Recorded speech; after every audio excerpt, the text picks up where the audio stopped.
Quelles sont les origines d'Halloween? Article qui vient tout juste de sortir. Alors où je vous parle, on est le 30 octobre 2024, donc la veille de cette fête païenne, de cette fête démoniaque. Mais on va voir ce que pense l'organisation des témoins de Jéhovah d'Halloween. Allez, c'est parti.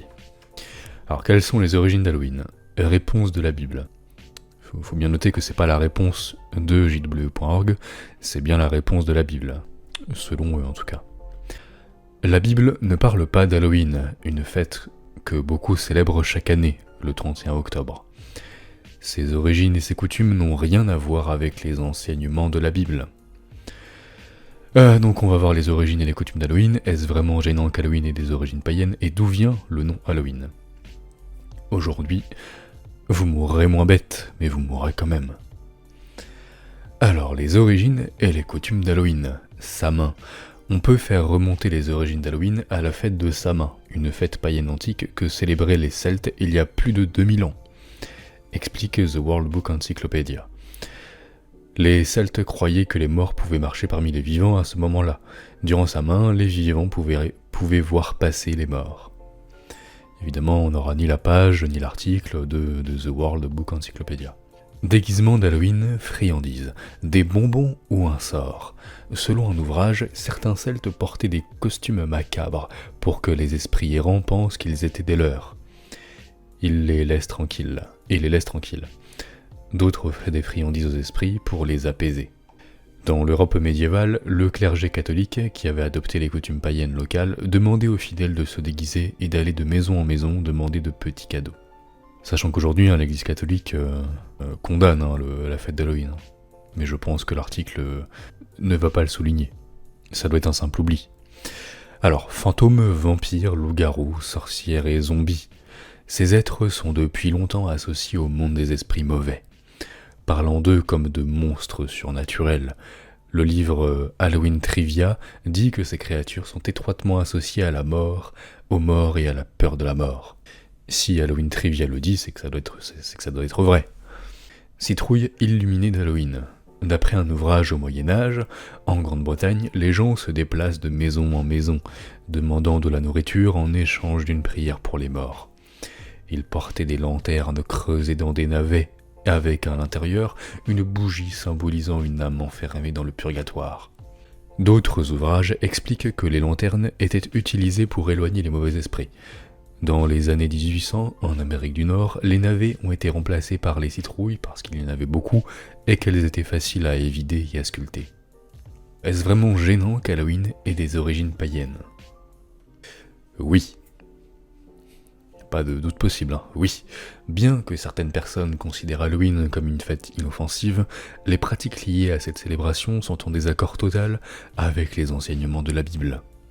Halloween est basé sur de fausses croyances au sujet des morts et des esprits invisibles aussi appelés démons. Donc vampires, zombies, fantômes, tout ça c'est que des démons, faut le savoir. C'est vérifiable.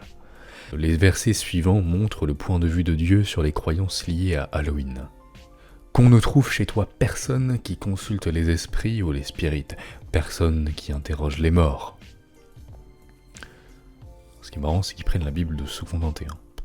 Je sais pas pourquoi est-ce qu'ils prennent une Bible différente, sachant que c'est une Bible de la chrétienté qui devrait normalement être remplie et influencée par le satanisme. Les morts ne savent rien, Ecclésiaste 9.5. Signification, comme les morts sont inconscients, ils ne peuvent pas communiquer avec les vivants. N'entrez pas en communion avec les démons, vous ne pouvez pas boire la coupe du Seigneur et la coupe des démons. Bible de Jérusalem, Bible catholique, qui plus est. Ceux qui veulent plaire à Dieu doivent rejeter tout lien avec les démons.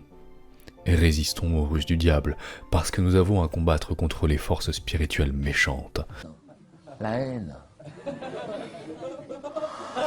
Signification, les chrétiens doivent s'opposer aux forces spirituelles méchantes et non pas faire semblant de faire la fête avec elles.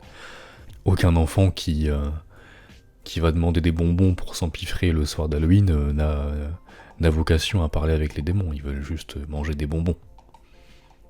Mais c'est sans doute un message sous-jacent. Alors d'où vient le nom Halloween ? Le nom Halloween a un rapport avec la fête païenne celtique de Samhain. The World Book Encyclopedia précise « Samhain » signifie fin de l'été. La fête marque le début de la saison sombre de l'hiver et est célébrée aux alentours du 1er novembre.